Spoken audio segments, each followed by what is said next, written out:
Let's look at some stories out of Ethiopia, where the U.S. has blacklisted a Eritrean defense official, I believe their actual defense minister, over alleged human rights abuses in Tigray. The Eritrean forces did operate in Tigray in some fighting that did seem to involve a lot of war crimes, so I wouldn't be surprised if it was true. But this, sanctioning this one party to the actor is maybe a little bit exposing of the U.S. Bias that I think it has for the Tigray People's Liberation Front, the TPLF, and that group would have been the victim of these human rights abuses, and so that's why this person is getting sanctioned. Along with the fighting in Tigray, there has been some recent atrocities reported. The Ethiopian government, which is in opposition to the TPLF, says that the TPLF killed 120 civilians in a village in the Amara region. There's reason to know that the Tigrayan forces are active in this region, as they recently raided a USAID facility there, but this particular attack, the numbers could be exaggerated, or it is, thinly sourced here, mostly coming from reports from the Tigray, or excuse me, the Ethiopian government. At the same time, there have been quite a few atrocities committed, and it wouldn't be surprising to me if this was another one. There, again, is this facility, USAID facility, that was raided by the TPLF. This does have my suspicion meter very high. It's well known that USAID works hand in hand with the CIA quite often. It's jokingly referred to, but somewhat some truth to it, as being one of the most secretive U.S. agencies. And so I wonder if it's possible if this was maybe a way to smuggle weapons to the Tigrayan forces, because I didn't read reports of any casualties as they raided this facility.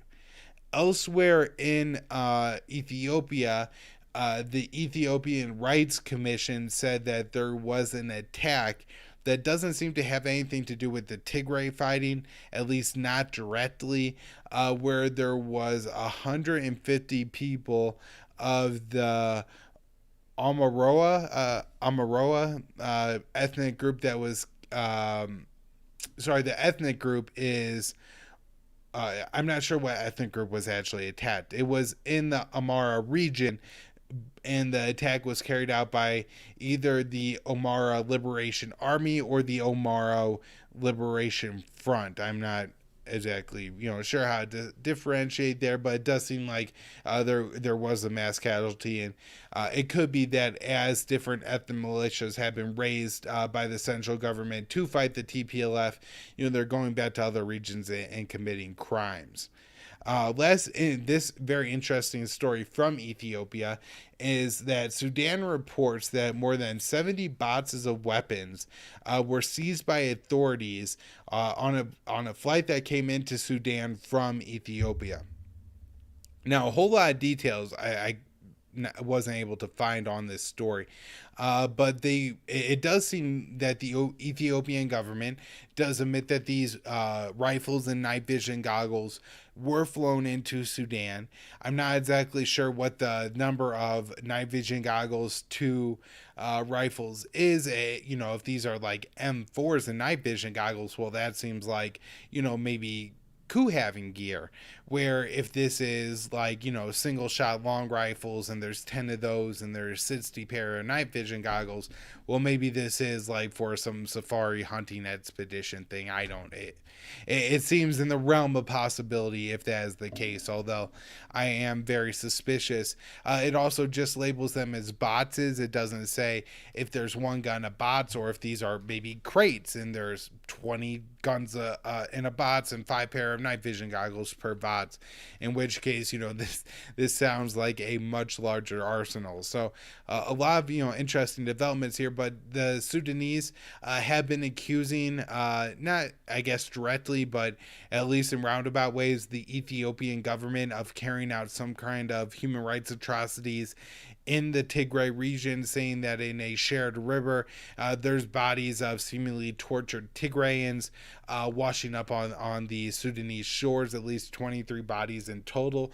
I do know that there's like Tigrayans who do live in that region of Sudan, and so maybe these stories are being somewhat manufactured or something. I don't know. Um, just trying to drop as much information on this as I was able to figure out myself.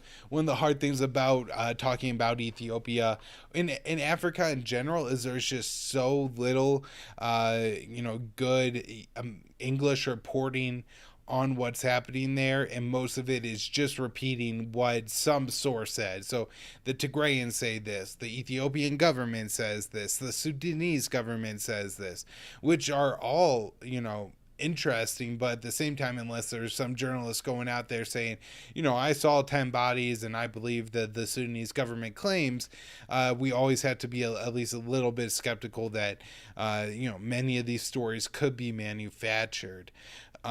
There's also a lot of other issues between Sudan and Ethiopia, including with Ethiopia's new dam that they're building. It's going to, or could at least, take a lot of the water that flows to Egypt and Sudan.